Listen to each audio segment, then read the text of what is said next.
Assalamualaikum warahmatullahi wabarakatuh. Perkenalkan, nama saya Rama Uli Nur Aji Jatambunan, 1875-1049, D3 Agribisnis Politeknik Negeri Lampung.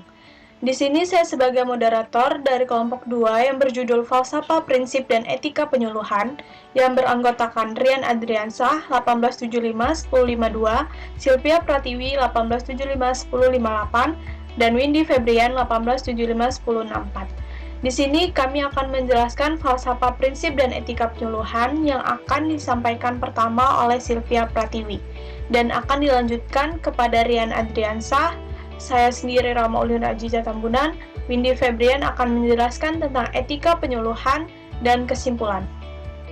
Baik, yang pertama akan menjelaskan materi dari falsafah prinsip etika dan penyuluhan adalah Sylvia Pratiwi.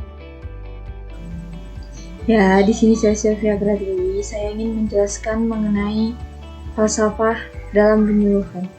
Yang mana dalam penyuluhan sendiri seperti kita ketahui, terdapat 3 dasar utama, yakni ada falsafah, prinsip, dan juga etika. Apa sih falsafah sendiri? Falsafah merupakan pandangan yang harus diterapkan. Dalam penyuluhan sendiri, falsafah dasar negara yang diambil yakni dasar negara Pancasila, yang mana terutama pada sila kemanusiaan yang adil dan beradab dan keadilan sosial bagi seluruh rakyat Indonesia. Seperti yang kita ketahui, falsafah berarti pandangan, yakni dalam penyuluhan pandangan yang diambil adalah sila kemanusiaan yang adil dan beradab bagi seluruh rakyat Indonesia. Hal ini diperlukan karena dalam melakukan penyuluhan, penyuluh harus memperlakukan segala sesuatunya secara adil, yakni audiens akan disamaratakan siapapun mereka, apapun posisi mereka ketika mereka menjadi audiens, penyuluh akan memberikan materi yang sama, tidak membeda-bedakan. Selanjutnya, falsafah penyuluhan pertanian sendiri, menurut Departemen Pertanian, penyuluh pertanian berarti suatu pandangan hidup atau landasan pemikiran yang bersumber pada kebijakan moral tentang segala sesuatu yang akan dan harus diterapkan dalam perilaku dan praktek kehidupan sehari-hari. Yakni yang mana kita ketahui dalam penyuluhan pertanian, informasi yang diberikan adalah sesuatu hal yang diharapkan dapat diterapkan oleh audiens pada kehidupan mereka sehari-hari, terutama dalam bidang pertanian. Kenapa? Karena Indonesia sendiri, sebagian besar masyarakatnya bekerja sebagai petani. Yang kita ketahui pada era modern saat ini, banyak sekali hal-hal yang sudah diterapkan melalui teknologi. Banyak penyuluh-penyuluh yang melakukan penyuluhan berharap agar petani-petani kita menjadi petani yang lebih modern, memanfaatkan teknologi-teknologi yang ada supaya terdapat efisiensi dan juga produktivitas yang tinggi untuk hasil panen mereka. Apa sih landasan dalam falsafah pertanian sendiri? Terdapat 2, yakni penyuluh tidak selalu dibatasi oleh peraturan dari pusat yang kaku dan sentralis. Kenapa? Bila peraturan dari pusat yang kaku dan juga sentralis selalu ditekankan kepada penyuluh, maka informasi yang disampaikan tidak akan optimal. Yang kedua adalah penyuluh selain memberikan ilmunya kepada pelaku utama dan juga pelaku agribisnis, ia harus mau belajar untuk mengembangkan dirinya. Penyuluh juga harus terus berkembang dengan cara terus belajar dan juga mempelajari hal-hal baru untuk mengembangkan ilmu dan juga wawasan yang dimilikinya. Agar ketika penyuluh menyampaikan suatu materi, dia dapat memberikannya secara luas dan juga mudah dimengerti oleh audiens. Berdasarkan hal-hal tersebut, falsafah sendiri memiliki peran penting dalam penyuluhan. Diperlukannya sudut pandang yang jelas dan juga hal-hal yang terarah agar dalam menyampaikan materi yang disampaikan, penyuluh dapat menyampaikannya dengan maksimal dan juga optimal.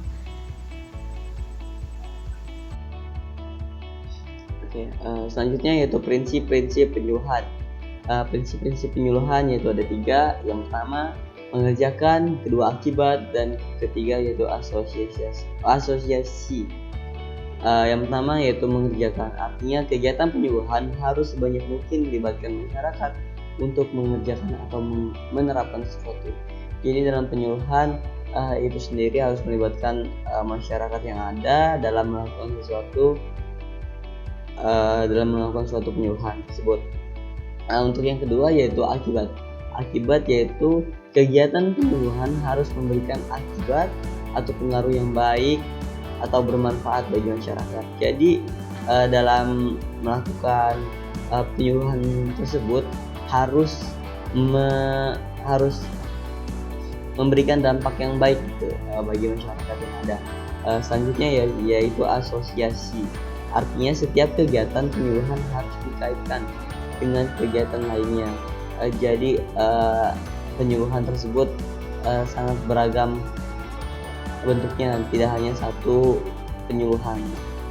Dan selanjutnya yaitu cakupan prinsip penyuluhan menurut Dharma dan Bhaknat 1980. Yang pertama yaitu minat dan kebutuhan organisasi masyarakat, bahwa keragaman budaya, perubahan budaya, kerjasama dan partisipasi, demokrasi dalam menerapkan ilmu, belajar sambil bekerja, penggunaan metode yang sesuai, kepemimpinan, spesialisasi yang terlatih, segenap keluarga dan kekuasaan. Ini semualah cakupan prinsip penyuluhan menurut Dharma Bhaknat. Mungkin itu saja. Baik, selanjutnya saya akan menjelaskan tentang etika. Etika adalah sebuah cabang filsafat yang berbicara mengenai nilai dan norma moral yang menentukan perilaku manusia dalam hidupnya.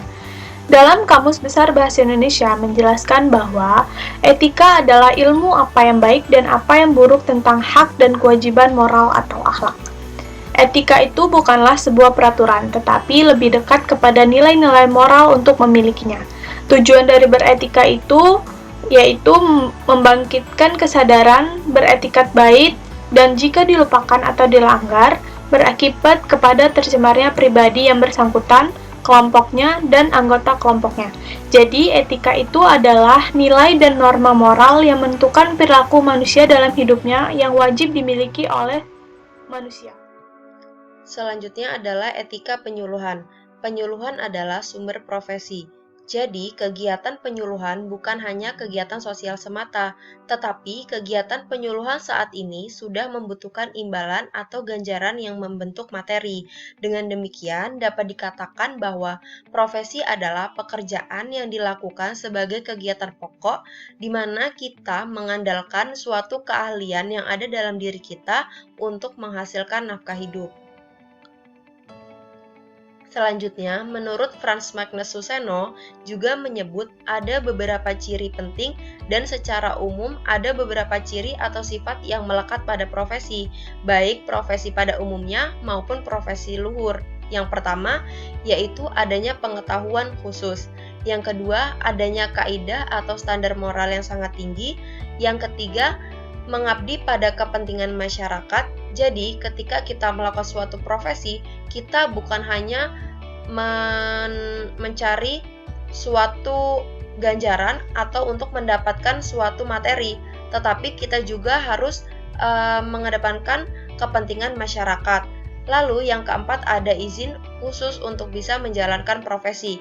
Agar profesi kita bernilai resmi atau legal, kita harus memiliki izin khusus untuk bisa menjalankan profesi.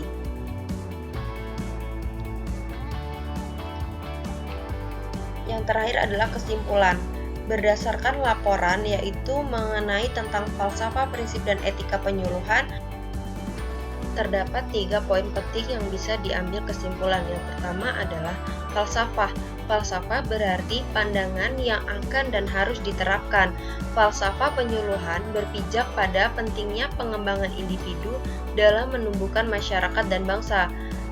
Falsafah penyuluhan pertanian adalah suatu pandangan hidup atau landasan pemikiran yang bersumber pada kebijakan moral tentang segala sesuatu yang akan dan harus diterapkan dalam perilaku atau praktek kehidupan sehari-hari. Yang kedua adalah prinsip.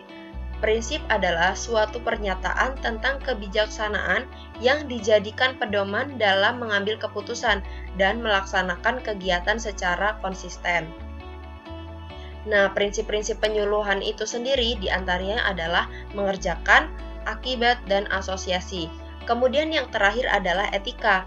Etika merupakan sarana untuk memperoleh orientasi kritis berhadapan dengan moralitas yang membingungkan. Etika itu sendiri dibedakan menjadi 2, yaitu etika umum dan etika khusus, sehingga dapat dikatakan falsafah, prinsip, dan etika penyuluhan sangat penting. Karena seorang penyuluh pertanian dituntut integritas profesi yang kuat, yang dilandasi oleh keyakinan yang teguh Etika dalam membantu petani nelayan menolong dirinya sendiri memperbaiki nasib dan derajat hidup ke arah yang lebih tinggi.